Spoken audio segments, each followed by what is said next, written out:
วัสดีสวัสดีพ่อแม่พี่น้องสาวลาวบางกุไทยมากแล้วทุกคนมื้อนี้เป็นมื้อแรก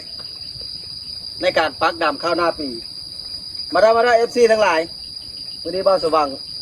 เอากามื้ออื่นเป็นมื้อปักดำเนาะได้จักหมัดแหละลูกกาไว้มื้อนี้พูดก็ได้200ปลายมัดเบิ่งลีลากันโลกากาเฮาสิเป็นกาซักกาขุ่มเนาะมันสิเป็นแบบนี้ได้ก่อไผ่ก่อมันได้ก่อนึงมันสิดำได้หลายอันได้ดำได้หลายอันมันโลกมันได้ไว้พ่อไว้ก็คือกาหวาน4 คนลูก4 คนได้กา200 ปลายตอนเช้า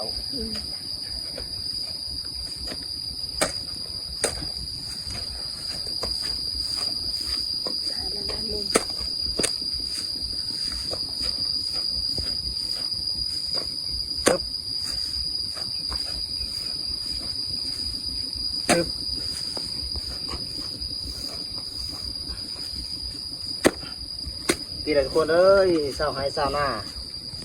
ถ้าฤดูกาลกับปักดำเข้าหน้าปีนี่บ่าวสว่างได้อย่างทุกคนมาทุกคนโลกาเหมือนเลยกันเบิ่งทรงนี่ไปหากินตัวไม่อยู่ในการอื่นเนี่ยตุยแหงโอ้นึกครับมาทุกคนโลกาเหมือนเลยกันไปปีนต้นบักคอแลนต้นบักเงี้ยวบึ้งนี่แต่นี่กินมันหวานเงี้ยวหวานนี่กินแบบเราต้องจำแจ่วเลยได้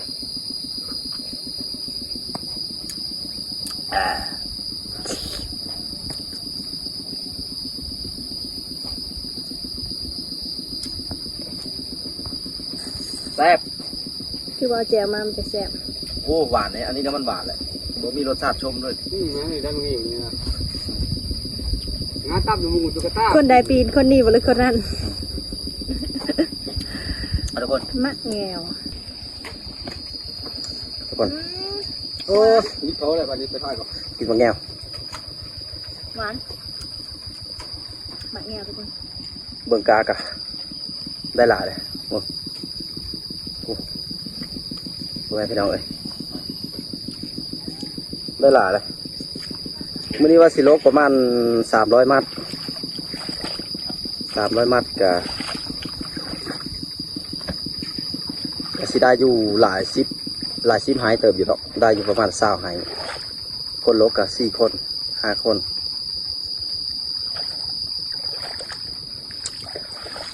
เบิ่งสาวน้อยใส่เสื้อสีชมพู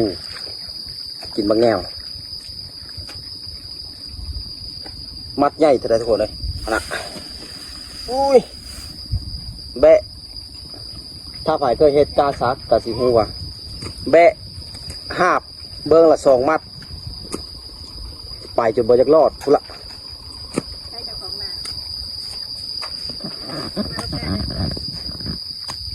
ซิวศพปวดบนหลัง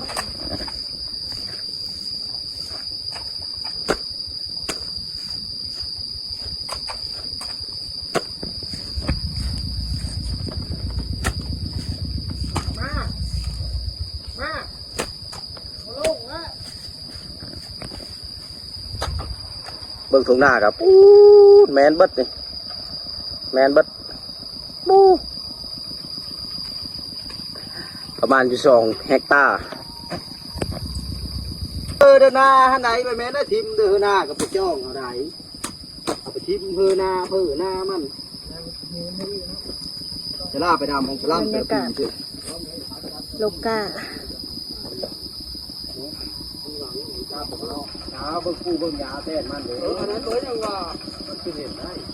บัดทุกหวยคอจะหน้ากระดับหาผู้ว่าเด้ถุงเงินได้ว่าสมหวังก็จมทุกจมยะพ่อแม่พี่น้องโลกามือแรกก็จมทุกจมยะเลย เหมยโลกา300เหมยจมทุกข์จมยะเยอะหางเยอะมีเราเอา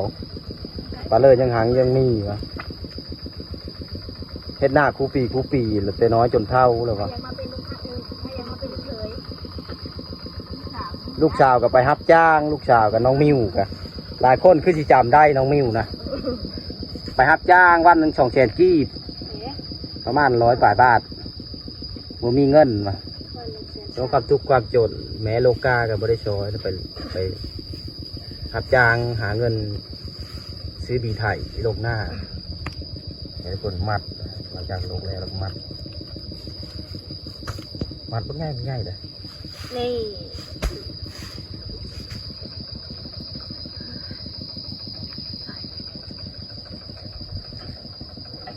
เฮ็ดอะไรก็ได้พ่อแหละเฮ็ดอะไรก็ได้ให้มันได้ขึ้น หน้าเท้าเพิ่มไปลูกสาว มา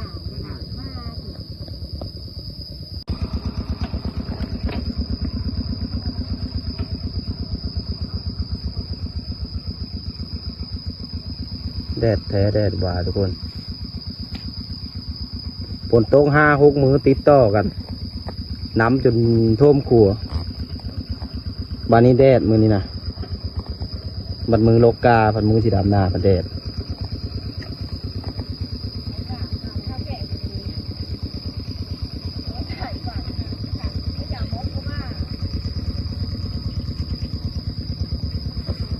หมัดกานะเต็มแห้งประมาณมัดหนึ่งประมาณ20 โล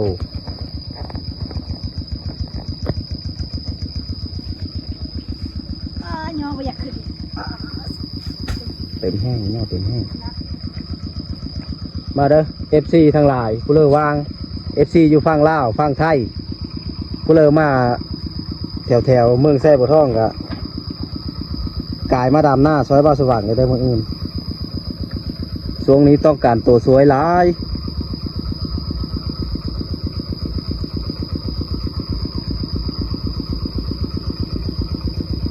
สีต้มให้ใกล้กินดอกกันมาดำหน้าซอยนี้ผู้ถ่ายอยู่กับนี่ถ่ายหุดถ่ายขนถ่ายหุดแล้วมาถ่ายขนมืออื่นจัดนักมืออื่นมีอาชีพของชาวพ้นที่มาดำซอยอยู่มือนะ